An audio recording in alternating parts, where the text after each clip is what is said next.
Join అయిపోతున్నారు. ముందుగా ఒకసారి చిన్నపరెడ్డి గారు మీరు చెప్పండి, నేను ఇంతకుముందు అన్నట్లు ఎందుకు పదే పదే ప్రచారం జరుగుతుంది అంటే పులివెందులకు ఉప ఎన్నిక రాబోతుంది అనేది ఏ కారణాలంటే ఆయా కారణాలతో అని కూడా నేను చెప్పాను. నిజంగా పరిస్థితి ఉందంటారా?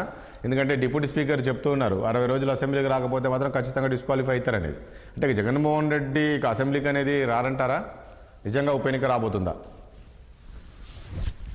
Sir good morning sir. Morning. అలాగే ప్రేక్షకులకు అలాగే ప్యానల్ సభ్యులందరూ కూడా నమస్కారం సార్. నమస్తే.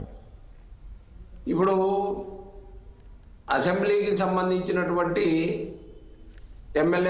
ప్రతి ఎమ్మెల్యేకి ఎలాంటి హక్కులైతే ఉంటాయో జగన్మోహన్ రెడ్డి గారికి కూడా అలాంటి హక్కులే ఉంటాయి.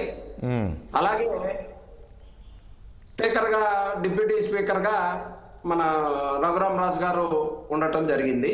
రఘురామరాజు నిన్న ఢిల్లీలో మాట్లాడుతూ జగన్మోహన్ రెడ్డి గారు అటెండ్ అవ్వకపోతే ఉప ఎన్నిక వస్తుంది అని చెప్పేసి ఒక మాట మాట్లాడటం, విజయసాయి రెడ్డి గారు పార్టీకి రాజీనామా చేశారు కాబట్టి ఆయన అప్రూవల్ గా మారిపోతారని ఇంకొకరు మాట్లాడటం, రకరకాలుగా ఉప ఎన్నిక మీద చర్చ జరుగుతున్నటువంటి మాట వాస్తవమే. అయినప్పటికీ కూడా ఒకవేళ నిజంగానే ఉప ఎన్నికలు అనివార్యమై వస్తాయి అనంటే వైఎస్ఆర్ కాంగ్రెస్ పార్టీ ఎటువంటి పరిస్థితుల్లో కూడా భయపడే పరిస్థితితో జగన్మోహన్ రెడ్డి గారు వెనక్కి తగ్గే పరిస్థితితో ఉండేటువంటి పరిస్థితి కాదు. అయినప్పటికీ కూడా ప్రజలు ఇచ్చినటువంటి 5 సంవత్సరాలు ఎమ్మెల్యేగా ఉండి మా నియోజకవర్గానికి సంబంధించినటువంటి దీనికి ప్రజాప్రతినిధిగా ఎన్నుకోవడం జరిగింది. దానికి సంబంధించి ప్రజలకు ఇచ్చిన ప్రతి హామీని నెరవేర్పించేటటువంటి విధంగా జగన్మోహన్ రెడ్డి గారు పయనం చేస్తారని చెప్పేసి అనుకుంటా ఉన్నాను. చట్ట ప్రకారం 60 రోజులు అసెంబ్లీ సమావేశాలు జరుగుతున్నటువంటి 60 రోజులు కంటిన్యూస్ గా రాకపోతే దానికి సంబంధించి అసెంబ్లీలో ఉన్నటువంటి రూల్స్ ప్రకారం వాళ్ళు తీసుకునేటటువంటి నిర్ణయాలకి ఒకవేళ జరుగుతుంది ఉప ఎన్నిక వస్తుంది అనేది కాదు. చిన్నపరెడ్డి గారు ఇప్పుడు చిన్నపరెడ్డి గారు ఇప్పుడు అధికారంలో ఉంటేనే అసెంబ్లీకి కాదు కదా, ఇప్పుడు ప్రతిపక్షంలో ఉన్నప్పుడు కూడా ప్రతిపక్ష హోదా లేదనుకోండి, సో ఉన్నప్పుడు కూడా ప్రజా సమస్యలపైన అసెంబ్లీకి వెళ్ళి చర్చించాలి కదా, ఎందుకు ఆయన అసెంబ్లీకి వెళ్ళకపోవడం కారణం ఏంటి అసలు? సార్ ఇప్పుడు ప్రతిపక్ష హోదా అనేది అక్కడ ఎవరు లేనటువంటి పరిస్థితి. అవును, ప్రతిపక్షం ప్రశ్నిస్తే ప్రభుత్వానికి ఆ విషయాలన్నీ తెలుసుకొని ప్రజలకు మంచి సేవ చేసేటటువంటి అవకాశం ఉన్నటువంటి దాన్ని ప్రభుత్వం వాడుకోవట్లే. జగన్మోహన్ రెడ్డి గారు వస్తే ప్రతిపక్ష నేతగా ఇస్తే ఆయన ప్రజా సమస్యల్ని ఎక్కడ తీసుకొస్తాడో వాటన్నిటిని నెరవేర్చడం మా వల్ల కాదే.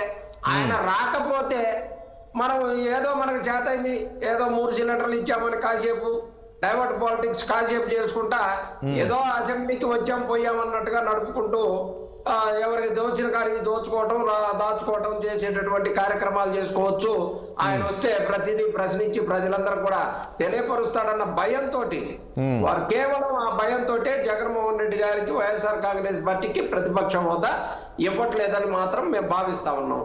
ఏం సార్ ప్రతిపక్ష హోదా ఇవ్వటం వల్ల ఆ ప్రభుత్వానికి వచ్చిన నష్టమైంది? ఆ పోస్ట్ అయితే ఖాళీగానే ఉంది కదా, పోనీ ప్రతిపక్ష పాత్ర పోషించడానికి వేరే పార్టీ కూడా లేదు కదా. ఎన్ని సీట్లు వచ్చినా అన్నది కదా సార్, 1 సీట్ వచ్చినా 2 సీట్లు వచ్చినా ప్రశ్నించడానికి ఉంటే ఆ ఒంట్లో ప్రభుత్వానికి భయం ఉంటది. లేకపోతే ఇదిగో ఇప్పుడు జరిగినటువంటి అరాచకాలు, ఇప్పుడు రాష్ట్రంలో జరుగుతున్నటువంటి అరాచకాలన్నీ చూస్తా ఉన్నాం కదా. ఇచ్చిన హామీలన్నీ 2019 నుంచి 24 వరకు ఇచ్చిన ప్రతి హామీని జగన్మోహన్ రెడ్డి గారు నెరవేర్చి సంక్షేర్గా ప్రజలకు సేవ చేస్తే ఈ రోజు ఎగ్గొట్టడానికి ఎలా చేయాలని చెప్పేసి చూస్తా ఉన్నటువంటి పరిస్థితి. అందుకనే వాళ్ళు ప్రతిపక్ష హోదా ఇవ్వకుండా కాదండి రేపు ఒకవేళ చెప్పేసి కాదు మీరు అంటున్నట్లు చిన్నపరెడ్డి గారు మీరు అంటున్నట్లు ఇక అంటే వాళ్ళు అసెంబ్లీకి వస్తే అక్కడ ప్రశ్నించాల్సిన అవసరం వస్తుందని చెప్పేసి మైక్ ఇవ్వకపోవడం, లేదంటే మీరు అన్నట్లు ప్రతిపక్ష హోదా ఇవ్వట్లేదు అంటున్నారు. సో మీరు అసెంబ్లీకి రామనేది చెప్తూ ఉన్నారు కదా. ఒకవేళ అసెంబ్లీకి రాకుంటే డిస్క్వాలిఫై అవుతారు అని అంటున్నారు. సో అసెంబ్లీది పక్కకి పెడితే విజయసాయి రెడ్డి అంశం కూడా బాగా చర్చ జరుగుతుంది కదా, ఆయన ఒక అప్రూవల్గా మారతారని. ఇదంతా వస్తే రేపు ఇవి కూడా ఈ పులివెందులు ఇవన్నీ కూడా ఇక కూటమి ఖాతాలోకి వెళ్ళే అవకాశం ఉన్నాయి. ఖచ్చితంగా అవి కూడా మేమే గెలుస్తామంటారు. ఎందుకంటే నిన్న జరిగిన పరిణామాలు చూసాం కదా, నేను అక్కడక్కడ మున్సిపల్ చైర్మన్ల కౌన్సిల్ ఏం జరిగిందనేది. ఇప్పుడు మున్సిపల్ కౌన్సిలర్లు జగన్మోహన్ రెడ్డి గారు వైఎస్ఆర్ కాంగ్రెస్ పార్టీ బీఫామ్ తీసుకొని గెలిచినటువంటి తిరుపతికి సంబంధించి కానీ గుంటూరుకు సంబంధించి కానీ ఇట్లా నిన్న 6 చోట్ల జరిగితే ప్రతి చోట 90% కార్పొరేటర్లు 95% కార్పొరేటర్లు వైఎస్ఆర్ కాంగ్రెస్ పార్టీకి సంబంధించినటువంటి కార్పొరేటర్లు ఉన్నప్పటికీ కూడా మరి ఎలా కాదండి, నాకు అర్థం కాదు. నిన్న బస్సులు పగలగొట్టి తిరుపతిలో గందరగోళం చేసి కిడ్నాపులు చేసి ఈ రాష్ట్రాన్ని ఎటు తీసుకుపోతా ఉన్నారు. ఈ రాష్ట్రాన్ని కిడ్నాపులు ఆంధ్రప్రదేశ్ గా చేస్తున్నారా, రేపులు ఆంధ్రప్రదేశ్ గా చేస్తున్నారా, మర్డర్లు ఆంధ్రప్రదేశ్ గా చేస్తున్నారా, ఏం చేస్తున్నారని చెప్పేసి అడుగుతా ఉన్నాం. వీటన్నిటిని కూడా ఏమొస్తుంది సార్?